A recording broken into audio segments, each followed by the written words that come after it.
Bakra, vous êtes directrice associée de MyDeal. Aujourd'hui, on vous rencontre pour publier votre interview sur le blog de Sixtoway. Parlez-nous un petit peu de votre parcours avant de commencer. Après le bac, je suis allée à Paris, j'ai fait une prépa à Maths Sup et j'ai intégré une école d'ingénieur, Supélec.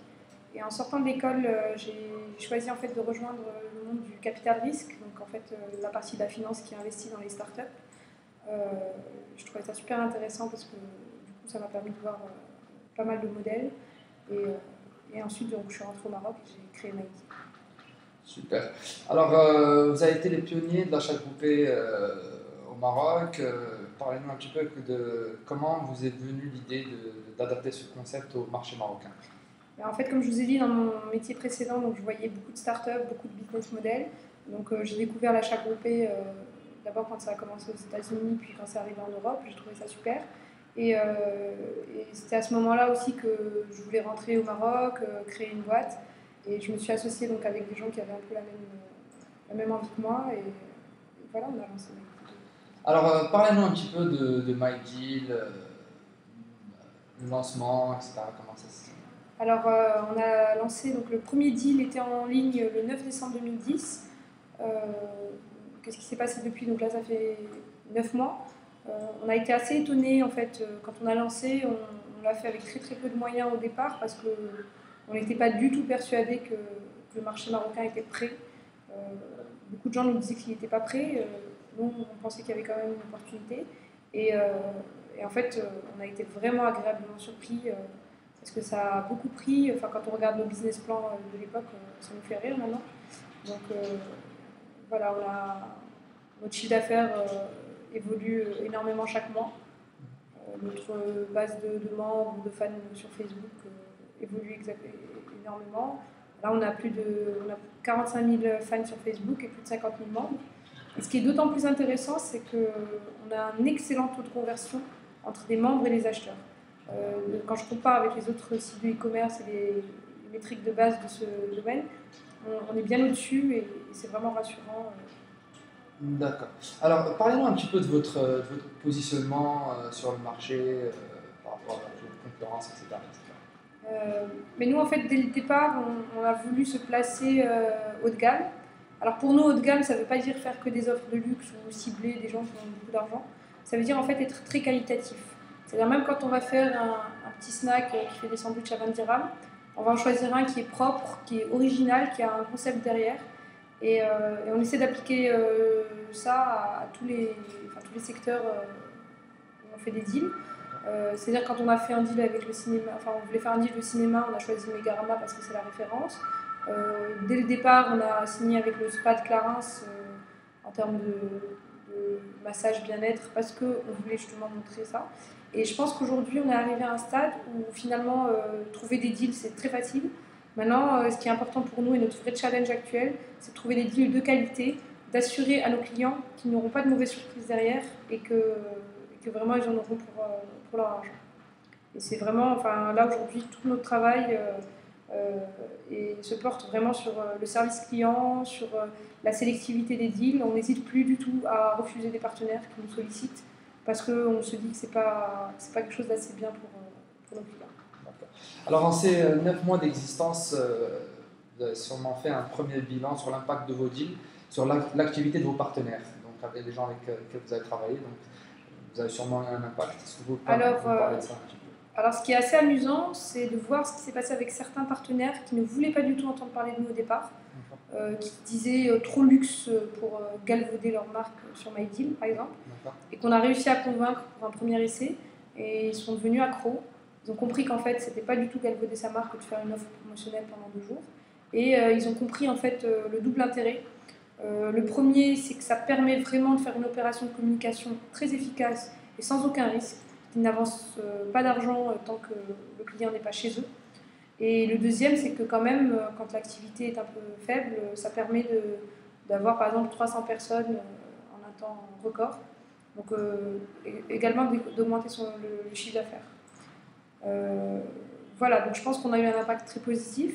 Maintenant, vu la multiplication des acteurs sur le marché, etc., je crains un petit peu que il faut que ce secteur reste très professionnel et qu'on se rappelle qu'on est d'abord une agence de communication et de publicité avec un modèle particulier, soit, mais qu'on n'est pas une banque et que notre modèle, c'est pas juste d'amener des gens quelque part, c'est aussi de faire de la publicité. Et ça passe par exemple par des conseils judicieux à nos partenaires. Il y a certains partenaires, je n'hésite pas à leur suggérer fortement de limiter le nombre de bons disponibles. Ce n'est pas du tout mon intérêt financier, moi plus je vends et plus je suis contente, mais je préfère qu'un spa vende seulement 100 coupons, mais que tous les clients, quand ils y vont, ils sont contents, ça se passe bien et qu'ils reviennent, plutôt que d'en vendre 1000 et que ce soit une catastrophe pour le client et pour le partenaire à la fin. Parce que si à la fin les gens ne sont pas contents, ça fait une très mauvaise publicité. Tout à fait. Alors juste par rapport à ce point-là, on a une petite statistique. Aux États-Unis, 530 sites d'achat groupé existaient en début 2011. Plus du tiers ont soit fermé, soit ont été rachetés. Donc de quel œil voyez-vous la multiplication des sites d'achat groupé au Maroc? Je me dis que c'est pas plus mal pour le client final.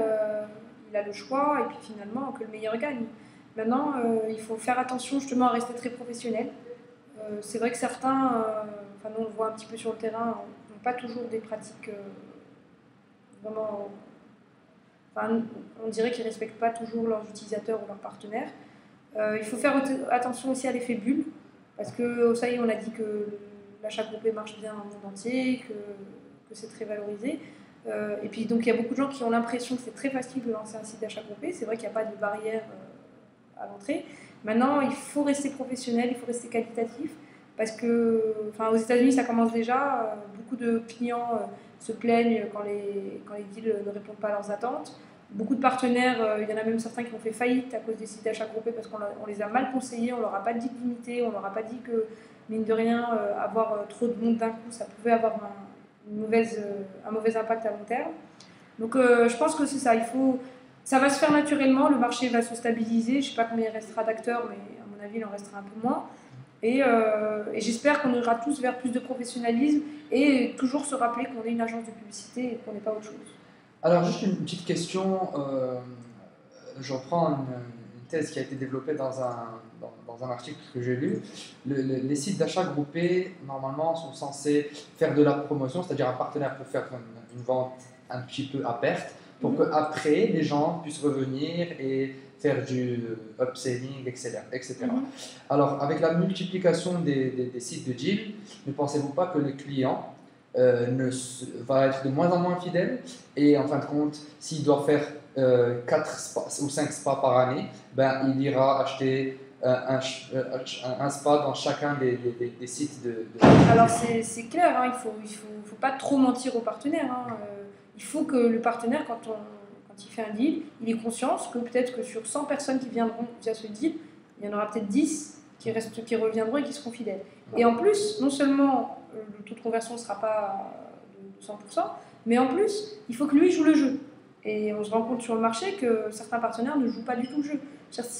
Maintenant, comme vous dites, avec toutes ces sollicitations, il faut vraiment que quand le client vienne chez vous, vous le traitiez très très bien et que vous lui donniez envie de revenir. Et ce sera évidemment moins évident s'il a plusieurs autres sollicitations. Donc il faut vraiment jouer le jeu. Et puis, moi, je ne suis pas trop pour que le partenaire vende à perte.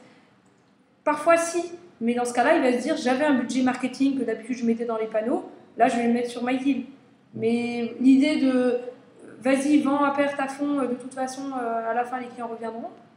Moi, pareil, je mets en garde mes partenaires et même quand on négocie les deals avec eux, on ne retient pas du tout ce discours-là. On est plutôt combien est-ce qu'il te faudrait, toi, pour que mine de rien, tu rentres dans tes frais ou qu'en tout cas, tu ne perds pas beaucoup. Et c'est à partir de ça qu'on réfléchit. Et je reviens encore sur l'idée de limiter le nombre de coupons.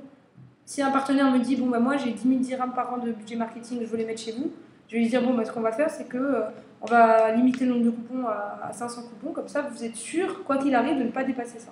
Parce qu'il est arrivé parfois, j'ai vu des histoires sur internet, etc., à l'étranger, qu'un partenaire, il part sur cette idée qu'il va mettre un certain budget marketing sur un site de deal, et que finalement il est dépassé par le succès, et que le site de deal lui refuse d'arrêter la vente ou de limiter le nombre de coupons. Et il se retrouve avec beaucoup de gens qui ne peuvent même pas satisfaire et avec justement une grosse perte qui peuvent impacter son fonctionnement. Alors, pour finir, quels sont les futurs projets de MyDeal, son actualité? Est-ce qu'il y a des choses qui vont venir? Alors MyDeal a mis en ligne une nouvelle version du site hier. D'accord. Donc ça tombe bien que vous m'interviewez aujourd'hui. D'accord. Donc cette nouvelle version, l'idée c'était de vraiment permettre à l'utilisateur de mieux se retrouver. On s'était rendu compte qu'ils avaient du mal à retrouver leur crédit, leur compte, leur deal acheté. Donc là on a vraiment mis l'accent là-dessus. On a aussi changé notre système de parrainage. Aujourd'hui sur MyDeal, vous pouvez gagner jusqu'à 200 dirhams par filleul. En fonction en fait, des achats que votre filleul fait, vous pouvez être intéressé. Et puis aussi, on a rajouté quelque chose au niveau du parrainage, c'est que maintenant, non seulement il y a le système de tracking automatique des liens, mais on s'est rendu compte qu'il y avait beaucoup de gens qui cliquaient pas sur le lien que leur parrain leur envoyait. Donc du coup, on a ajouté en fait, la possibilité de mettre l'email du parrain lors de l'inscription. Comme ça, les gens peuvent vraiment parrainer plus facilement et qu'il n'y a pas de souci là-dessus. Voilà, donc ça c'est au niveau du site, des fonctionnalités. Au niveau de nos partenaires, on a mis en place en fait une espèce d'intranet qui leur permet de beaucoup mieux suivre leur deal, leurs ventes, leurs coupons, etc. De même saisir les coupons quand les clients arrivent, donc c'est beaucoup plus simple. Après les projets qu'on a, on réfléchit à ouvrir un autre pays, mais je ne vous dirai pas trop. Allez, pour les vous pouvez le savoir, c'est assez simple. Hein. On essaie d'ouvrir la Tunisie, donc on est encore en train de réfléchir et de se tâter, mais a priori ça nous intéresserait. Et puis voilà, on continue notre bonhomme de chemin. On a maintenant un actionnaire américain. On n'a pas trop envie de communiquer là-dessus, mais en tout cas, voilà, a priori on est bien baqué et on continue notre bonhomme de chemin. Très bien, bah, juste une dernière petite question pour finir. En fait, de Sixtway a comme vision de développer la culture web au Maroc. Donc, par culture web, on veut dire échange, partage, enrichissement mutuel, tout comme ce que tu viens de faire maintenant. Et on veut te poser la question, qu'est-ce que selon toi la culture web? Alors ce que je vais dire, ça va paraître très gnangnan et très bisounours, mais pour moi la culture web c'est une réalité. Enfin, le fait de créer une communauté et d'échanger, c'est pas juste... parce qu'on utilise beaucoup le mot communauté en ce moment, mais pour moi ça a un vrai sens. Et j'en ai vraiment pris conscience grâce à une amie en fait, qui est étudiante, en fait, qui est américaine, qui est venue étudier à Paris et qui a commencé un blog sur les startups françaises, mais en anglais. Parce qu'elle s'était rendue compte que les Américains avaient une image très mauvaise des startups françaises, donc elle a voulu faire ça. Et elle a commencé son blog, elle a un peu fait du Twitter, enfin des choses assez simples. Et elle s'est retrouvée à être contactée par TechCrunch, donc la référence dans le domaine, pour être éditrice en chef pour la France. Donc moi je trouvais ça passionnant comment une jeune étudiante qui n'a même pas fini ses études, qui a priori... enfin, elle aurait postulé chez TechCrunch, ça se trouve, ils n'auraient même pas regardé son CV, a pu elle-même s'auto-promouvoir parce qu'elle a réussi justement à dire des choses intéressantes et qu'il y a une communauté qui est autour à dire oui, on est intéressé par ce qu'elle raconte. Donc moi je pense que c'est ça la culture web, ça change complètement les frontières habituelles et je pense qu'aujourd'hui, il ne faut pas croire que n'importe qui peut s'auto-promouvoir sur Twitter et devenir le roi du monde, mais en tout cas si on a des choses à dire et si on a envie d'avancer, on n'a plus besoin de sortir Polytechnique pour qu'on nous donne la parole. Et je trouve ça vraiment intéressant. Merci beaucoup, Monarcha.